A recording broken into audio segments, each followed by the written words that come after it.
그러면 2007년도에 네. 그럼 그때까지는 이 자료를 갖고 세상에 드러내지 않잖아요. 아버지 조순재 씨께서. 네네. 드러나지 않고 있다가 2007년도에 새누리당 한나라당 경선을 보면서 조순재 씨를 모른다. 그러니까 조순재 씨의 기록을 이명박 측에서는 어느 정도 알고 그게 제가 제일 궁금한 부분이긴 해요. 제보를 미리 했나요, 아버지가? 아버지가 뭐 기자회견도 하고, 예. 대화록도 남기고, 예. 녹음도 다 하게 해주시고. 2007년 이전에요? 2007년도에. 2007년도에. 그러니까 네. 자, 두 분이 대화를 하고 있는데 경선을 하고 있단 말이에요. 이명박, 박근혜 경선하고 있는데 박근혜 당시 후보가 난 모른다. 그러니까 아버지가 그걸 보고 충격을 받았고 이명박 캠프로 찾아간 거 아니에요? 네, 그렇습니다. 찾아갔죠. 그쪽에서도 적극적으로 인터뷰에 응해달라고 요청이 있었고요. 아. 아버지 뭐 찾아서 많이 왔었어요, 지금. 예. 아버지도 해야 되나 말아야 되나 갈등도 있었고, 이제 결정적으로 하시게 되죠. 이제 오래된 아버지 친구들까지, 조 사장이 뭐 혹시 좀 뒤로 뭐 배려를 받았을 거다. 이제 그 부분이 좀 문제가 됐어요, 결국. 그래서 이제 그때 나온 게 녹취록. 네. 녹취록이 근거한 자료. 진정서가 나왔고. 진정서 나왔고. 네. 그 다음에 그 진정서를 근거해서 지금 또 하나의 가족이라고 하는 책이 완성이 된 거죠. 네, 그렇습니다. 핵심 내용이 뭔가요? 지금까지 우리가 한 내용이 다 있을 거고. 이 책을 제가 쓰고선 이 책의 내용에서 단어 하나만 건지고 다 버려라고 한다면 예. 부정부패 얘기를 할 수밖에 없어요. 그러니까 수십 년간 켜켜이 쌓인 오래된 부정부패에 예. 우리나라 유일한 가장 오래된 이 부정부패 문제에 이라는 문제 본질에 집중해야 된다. 그러지 않으면 부정부패가 이 시절에 한번 해결될 기미를 못 찾으면 예. 다음 시대에 또 운명처럼 연결되고 그럴 거라는 거가 제일 큰 주제라고 봐야 돼요. 예. 네. 그러면 이제 궁금한 게, 2007년도에 이명박 캠프 쪽에 관계를 맺고 자료를 다 넘겨줬단 말이에요. 네, 그렇습니다. 네. 그리고 나서 이명박 대통령이 당선이 되고 네. 박근혜 대통령은 이제 한나라당 책임자로 물러나 있는데 그때 조영래 선생님 어디 계셨었어요? 아버지가 돌아가시던 날 언제 돌아가셨어요? 12월 19일 2007년도? 네. 그해 돌아가셨네. 대통령 선거가 시작되는 6시에 시작하는데 예. 5시에 돌아갔어요. 새벽? 네. 그래서 저는 아버지 장례 준비를 하기 전에 먼저 투표를 하고 왔어요. 이명박 대통령 찍었어요. 그러니까 아버지의 유언 같은 거였고, 이명박 씨가 정권을 잡고 대통령이 되면 박근혜의 정치 생명은 단절될 거다라는 믿음을 붙들고. 누가 봐도 그렇게 믿어지는데 왜 손을 안 댔을까요? 그 믿음을 붙들고 돌아가셨는데, 어떤 사연이 있어서. 예. 뭐 제가 의혹 제기한 사람은 아니지만 이것도 의혹이니까 제기할 수밖에 없고 아마 그 시절에도 피치 못할 사연이 있고 숨기고 싶은 사정이 있으니까 그렇게 야합한 결과로 정권이 넘어가지 않았냐. 이해가 되세요? 뭐 그런 얘기들이 되게 많았죠. 일단 뭐 일종의 뭐 조순재 녹취록이라고 하죠. 예. 근데 뭐 그거를 뭐 MB 그쪽에서 이제 품고 있고 그때 뭐 예. 나중에 얘기지만 뭐 정두원 의원은 뭐 그게 공개가 되면은 뭐 사람들이 밥도 못 먹을 정도라고 그렇게 얘기를 하면서 정작 그거를 공개를 하지 않았었잖아요. 근데 네. 왜 공개하지 않았죠? 그때 이제 뭐 이명박 캠프에서 그 최태민 문제에 대해서 박근혜에게 제기를 했다면 박근혜 캠프에서는 BBK 문제를 좀 제기를 하지 않았었습니까? 그래서 사실 그때 뭔가 딜이 있었던 거 아니냐. 한 방이 있으셔. 근데 그거는 뭐 충분히 예측 가능했던 문제고요. 저는 거의 BBK에 빠져갖고 잘 그런 기억이 안 나. 의혹이 더 합리적이에요. 그러니까 둘이 똥 묻은 개, 겨 묻은 개가 서로 비판하면서 어떻게 할 수 없었던 그 상황. 내용이 BBK인지 뭔지는 모르겠으나 MB도 결정적인 단점이 있으니까 함부로 조순재 녹취록을 공개할 수 없는. 할 수 없었던 거고 그 다음 정권으로 이어지는 과정에서도 그런 이유가 작용했기 때문이 아니겠냐. 그러니까 그 과정에서 지금까지 정치인들 중에 누구 한 사람 미안하다고 말한 사람은 못 봤어요. 그러니까 정치 권력을 세워주고 박근혜를 올려서 대통령으로 만들어 주신 분들이 대통령 선거 나와서 지금 또 정권 잡겠다고 저러고 계시고 뭐 염치가 무척 없죠. 그런데 문제는 뭐냐면 그렇게 했던 사람들이 지금 정치선에서 누구 한 사람 미안하다, 책임지겠다, 잘못했다는 말이 없다는 것이 박 전 대통령께서 지금 억울하다라는 거에 맞닿아 있어요. 그러니까 왕조 시대의 군주가 행한 통치 행위에 대해서 백성이 비평을 허용하지 않았죠. 똑같은 맥락의 의식 구조를 가졌다고 보면 다 설명이 돼요. 아니, 저는 제가 이제 BBK 문제 때문에 2012년 대통령 선거 있었던 그 해에 1년 동안 감옥에 있다가 대통령 네네. 선거가 끝나고 3, 4일 있다가 이제 제가 출소를 해서 네. 1월 초에 한나라당의 아주 고위 책임자, 장관급 인물하고 식사를 해요. 저하고 개인적인 연이 있어서. 네네. 식사를 하면서 제가 그 얘기를 물어요. 박근혜 대통령이 당선이 됐는데 2007년도 그 구원이 있지 않습니까? 그러면서 이명박 4대강, 자원외교, 방위산업 이 등등의 문제, 그다음 BBK 문제까지 손을 대겠죠? 언제 이명박 조사를 하고 이명박한테 칼을 낼까요? 그랬더니 그분이 이런 얘기를 해요. 상당히, 그러니까 서열 3위 안에 있던 분인데 3, 4, 5위쯤 안에. 그분이 이런 얘기를 해요. 손 못 댑니다. 왜요? 그러니까 박근혜는 이명박 손 못 댑니다. 그래서 왜요? 그랬더니 자기는 문제 없나요? 그러니까 그게 정치적 이해, 예. 정치공학적 계산값, 그렇게 작용하는 정치가 문제인 거죠. 전 그래서 그게 2012년 대선 치를 때 국정원 대선 댓글 게임에 같이 관여한 것 때문에 이게 같이 묶여 있나? 나중에 지나고 봤더니 이 최태민 스토리였던 거더라고요. 뭐 꼭 이거 하나냐? 그것도 모르겠어요. 뭐 의심스럽기로 따져서 의심을 하자면 예. 한이 없죠. 근데 이제 이건 드러난 문제고 드러나지 않은 문제는 밝혀질 것이냐. 제가 이 정도의 의혹을 가진다면 예.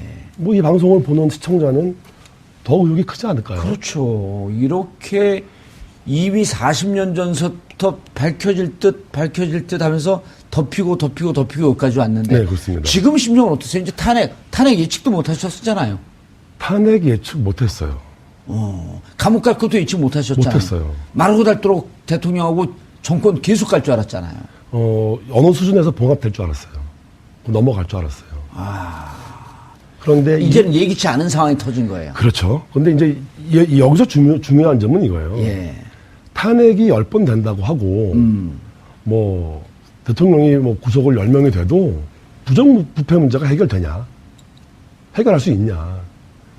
그러니까, 배가 고프면 밥을 먹어야 되고, 예. 배가 부르게 밥을 먹으면 살이 안 빠지는데, 뭐 다이어트 책 뭐 100권 본다고 해서 살 빠지냐는 거죠.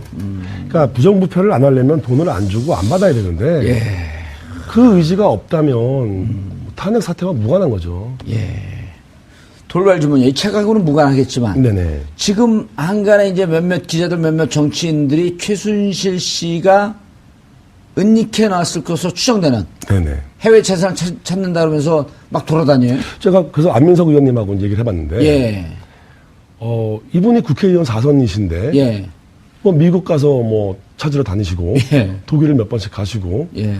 우리나라 국회의원 중에 부정부패 뿌리 뽑겠다고 나선 분이 한 분밖에 안 계시나. 더 언론이 치열하게 투쟁해야 되는 부분이 이 부분 아니냐. 예. 그래서 국회와 언론이 예. 부정부패 문제에 좀 집중해 준다면 예. 이게 계기가 돼서 사회가 바뀔 수 있다. 만약에 최순실 씨가 막대한 재산을 갖고 있다면 그것이 부정하게 축제된 그 돈이라고 보시는 거죠. 당연한 거죠. 그리고 해외 돈이 막대한 돈이 있다고 확신하시는 거예요? 확신은 못 하겠어요. 상당한 뭐 추정은 하지만 제가 본 것도 아닌데 예. 제가 뭐 확신은 못 하죠. 책을 쓰면서 아버님 녹취록을 보면서 그 과정에서는 충분한 근거가 돼요. 그럼에도 불구하고 결정적 증거가 없는데 뭐 말을 아니 함부로 그러니까 재산은 만약에 있다면 국내에 있습니까? 해외에 있습니까? 뭐 다 있지 않겠습니까? 국내에도 있고 해외에도 있고 그중에 반만 우리 줬으면 좋겠네. 돈이 많아서 불행했던 제 할머니. 예. 저는 할머니 돌아가시는 것도 몰랐어요.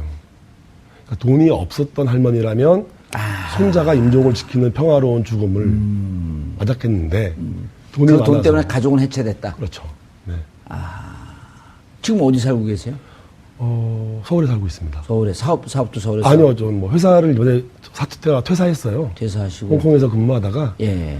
증권사 근무하다가 퇴사했습니다. 예.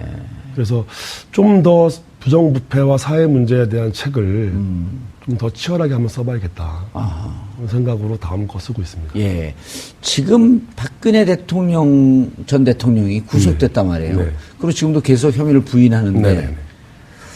아까 처음 시작할 때 거짓말 얘기를 했어요. 그러니까 본인이 거짓말이라고 인식하지 못하는 거짓말은 사실 양심범이에요. 예.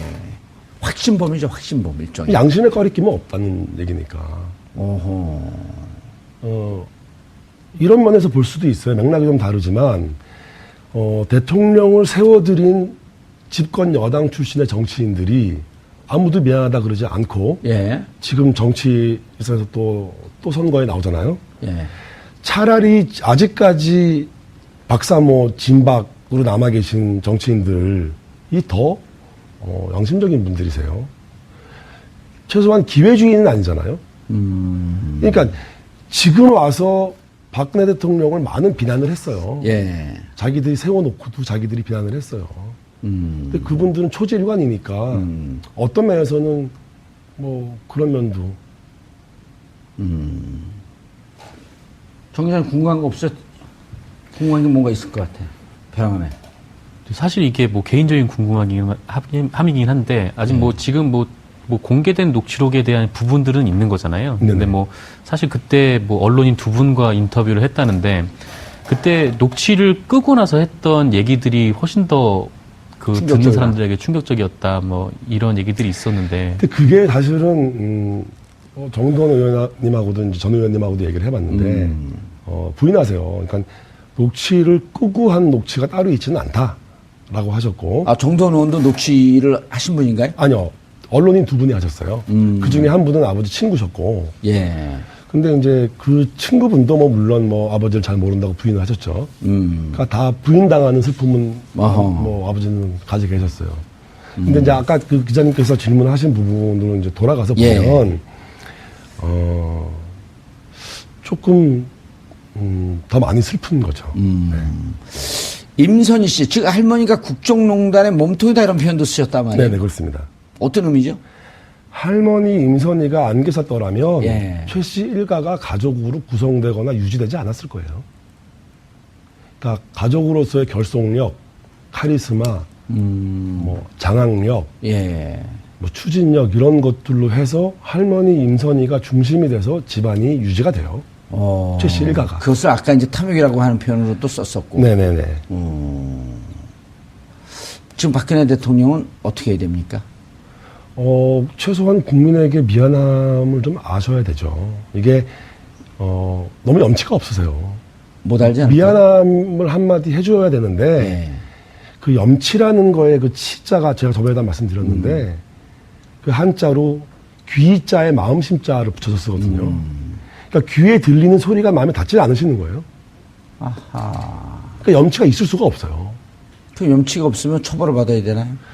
처벌의 문제가 아니고, 뭐 역사 기록에 잘 남겨놓으면, 예.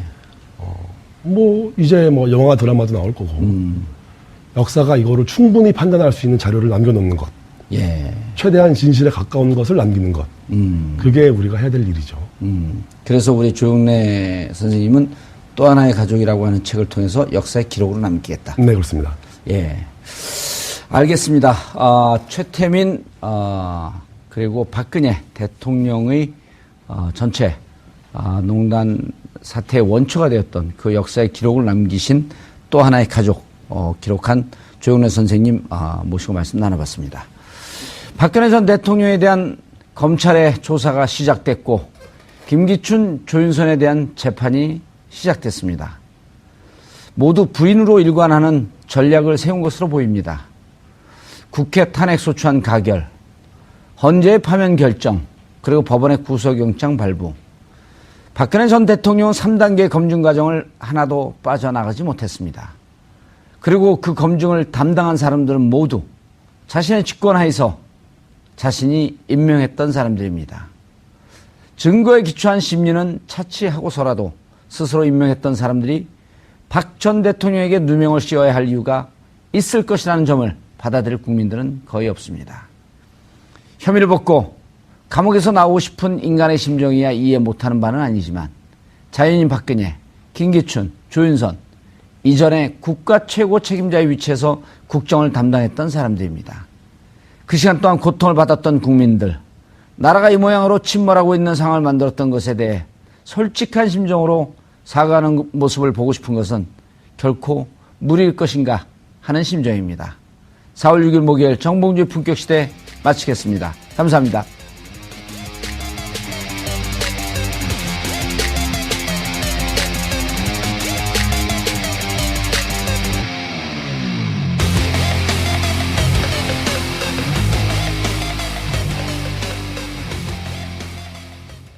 오늘 방송 좋았나요? 방송에 대한 응원 이렇게 표현해주세요. 다운로드하기, 댓글 달기, 구독하기, 하트 주기. 더 좋은 방송을 위해 응원해주세요. 다운로드하기, 댓글 달기, 구독하기, 하트 주기. 기억하셨죠?